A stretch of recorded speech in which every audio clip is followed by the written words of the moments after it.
अस्सलाम वालेकुम डेयर। आज का हमारा टॉपिक है theoretical yield and calculated yield. There, अगर आपको किसी भी किस्म की कोई कन्फ्यूजन होती है तो आप लाजमी कमेंट करके पूछा करें, मैं रिप्लाई करने की पूरी कोशिश करता हूं। तो चलते हैं आज के अपने टॉपिक की तरफ। The amount of the products obtained in a chemical reaction is called the actual yield of that reaction.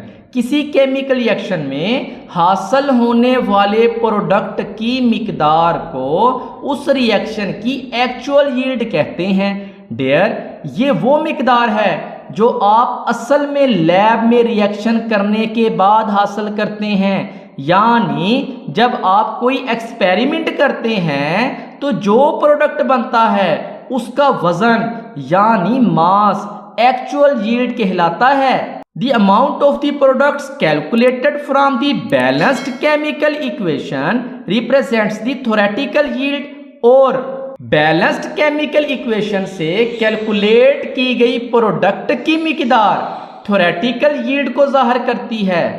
Dare, ये वो ज्यादा से ज्यादा प्रोडक्ट है जो कैलकुलेशंस के मुताबिक बनना चाहिए, ये फर्ज करते हुए कि रिएक्शन 100% मुकम्मल हुआ है और कोई नुकसान नहीं हुआ। The theoretical yield is the maximum amount of the product that can be produced by a given amount of reactant according to balanced chemical equation. Theoretical yield product की वो ज्यादा से ज्यादा मिकदार है जो किसी दिए गए रिएक्टेंट की मिकदार से बैलेंस्ड केमिकल इक्वेशन के मुताबिक पैदा हो सकती है। ये वो आइडियल मिकदार है जिसका हम हिसाब लगाते हैं और ये हमेशा लिमिटिंग रिएक्टेंट पर डिपेंड करती है।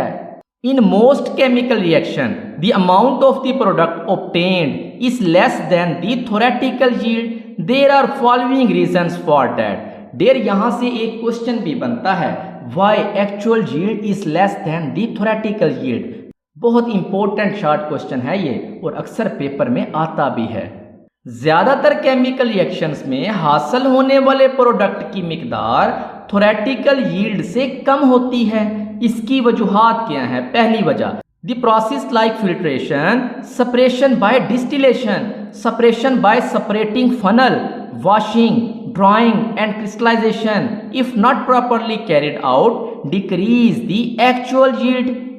फिल्ट्रेशन डिस्टिलेशन से अलग करना, सेपरेटिंग फनल से अलग करना, धोना यानी वॉशिंग, सुखाना यानी ड्राइंग और क्रिस्टलाइजेशन जैसे तरीके अगर सही तरीके से ना किए जाएं तो एक्चुअल यील्ड कम हो जाती है।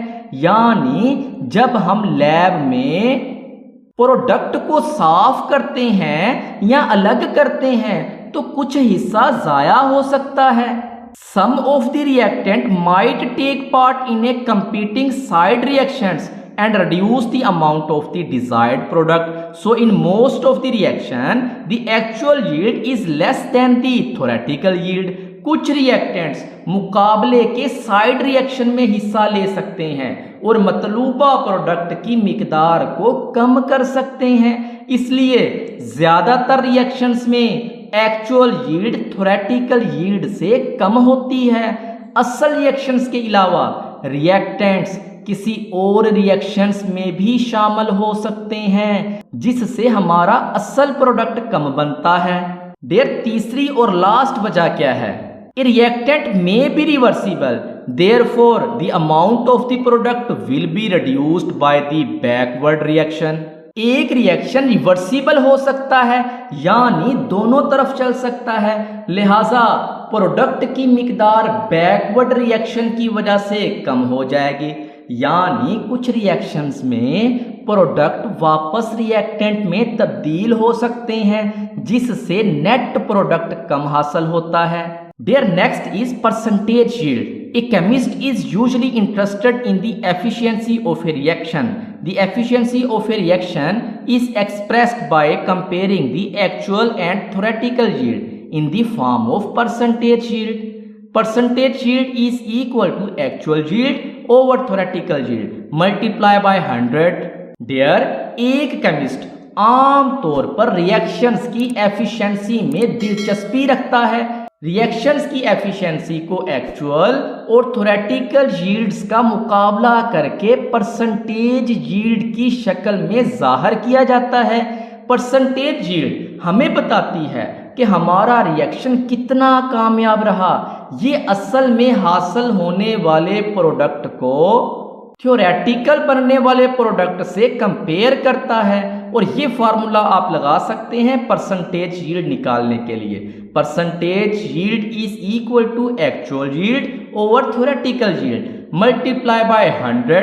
एक्चुअल यील्ड वो जो आपको लैब में परफॉर्म करने के बाद मिली, और थ्योरेटिकल यील्ड वो जो आपने हिसाब किताब करके अंदाजा लगाया कि इतनी यील्ड आपके पास आएगी। Greater the percentage yield higher will be the efficiency of reaction and vice versa. There जितनी ज्यादा परसेंटेज यील्ड होगी उतनी ही रिएक्शंस की एफिशिएंसी ज्यादा होगी, और इसका उल्ट भी हो सकता है। यानी अगर परसेंटेज यील्ड 100% है तो इसका मतलब है कि रिएक्शन बिल्कुल ठीक हुआ है और सारा प्रोडक्ट बन गया। अगर कम है तो मतलब कुछ नुकसान हुआ है। देर इसको समझते हैं हम सैंपल प्रॉब्लम 4.20 से। परसेंटेज यील्ड के मुतालिक ये प्रॉब्लम है। Aspirin is prepared by heating salicylic acid. Molar mass salicylic acid का 138.12 ग्राम पर मोल है। And acetic anhydride C4H6O3। तो यहां आप देख सकते हैं कि 1 मोल सैलिसाइलिक एसिड जब 1 मोल एसिटिक एनहाइड्राइड के साथ मिलता है तो आपको 1 मोल एस्पिरिन मिलता है। Calculate the theoretical yield of aspirin जिसका मोलर मास 180.16 ग्राम पर मोल है when 3 gram of salicylic acid is heated with 6 gram of acetic anhydride. What is percentage yield when actual yield is 3.15 ग्राम। तो डेयर देखें, सैलिसाइलिक एसिड जिसका मास 3 ग्राम दिया है और molar इसका मास 138.12 ग्राम है। एसिटिक एनहाइड्राइड जिसका मास 6 ग्राम आपको स्टेटमेंट में दे दिया गया है, जबकि इसका मोलर मास 102.09 ग्राम पर मोल होता है। बुक के अंदर थोड़ी सी मिस्टेक है, इसको आप करेक्ट कर लें, क्योंकि कार्बन के एक एटम का मास होता है 12, यहाँ है 4, तो 4 को 12 के साथ मल्टीप्लाई कर दें। हाइड्रोजन के एक एटम का मास होता है 1, यहाँ पे 6 है, इसको 6 के साथ मल्टीप्लाई कर दें। ऑक्सीजन के एक एटम का मास होता है 16, यहाँ 3 है, तो 3 के साथ मल्टीप्लाई करके सबको जमा कर दें।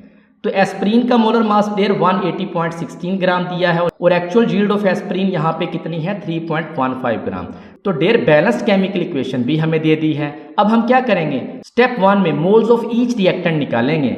सैलिसाइलिक एसिड के मोल्स कैसे निकालेंगे, given mass over molar mass, तो ये आपके पास आ जाएंगे 0.02172 मोल।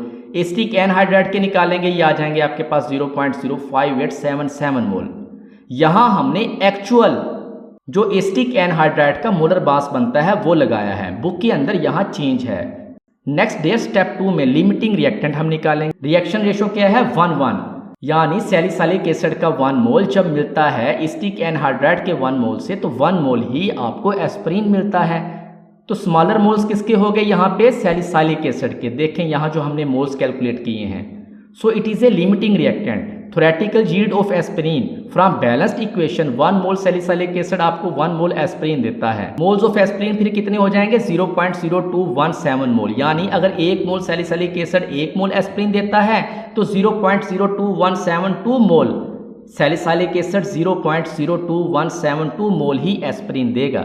तो एस्पिरिन का यहाँ मास कैलकुलेट कर लेंगे, ये आपके पास आ जाएगा 3.912 ग्राम, यानी आपने मोल को मोलर मास से मल्टीप्लाई कर दिया। तो डेयर स्टेप 4 पे आप परसेंटेज यील्ड कैलकुलेट करेंगे। परसेंटेज यील्ड इक्वल होती है actual yield over theoretical yield multiply by 100, तो ये आपके पास आ जाएगी 80.53%। डेयर नेक्स्ट हमारे पास है quick check 4.10। When limestone is roasted, quick lime is produced according to the following equation. The actual yield of calcium oxide is 2.5 kg. When 4.5 kg of limestone is roasted, what is the percentage yield of this reaction? There इसको भी हम solve करते हैं। देखिए actual yield of calcium oxide कितनी है 2.5 kg, mass of limestone कितना है 4.5 kg, molar mass of calcium carbonate 100 ग्राम पर मोल है, कैल्शियम का 40, कार्बन का 12, ऑक्सीजन के 3 एटम का 48। Molar mass of calcium oxide कितना है? 56 ग्राम पर मोल। सबसे पहले हम कन्वर्ट करेंगे mass of calcium carbonate two moles. तो इसके लिए mass of calcium carbonate KG में दिया है, इसको हम ग्राम में कन्वर्ट करेंगे, फिर मास को मोलर मास पे डिवाइड कर दें, ये 45 मोल आ जाएंगे। उसके बाद use balance chemical equation two find theoretical yield of calcium oxide. From balanced chemical equation 1 mole calcium carbonate आपको 1 मोल कैल्शियम ऑक्साइड देता है। सो मोल्स ऑफ कैल्शियम ऑक्साइड कितने हैं? 45 मोल। मास ऑफ कैल्शियम ऑक्साइड कितना आ जाएगा? मोल को मोलर मास से आप मल्टीप्लाई कर दें, 2520 ग्राम यानी 2.52 kg। अब हम फार्मूला लगाएंगे परसेंटेज यील्ड का, और परसेंटेज यील्ड आपके पास आ जाएगी 99.21%। So final percentage yield of this reaction is 99.21%।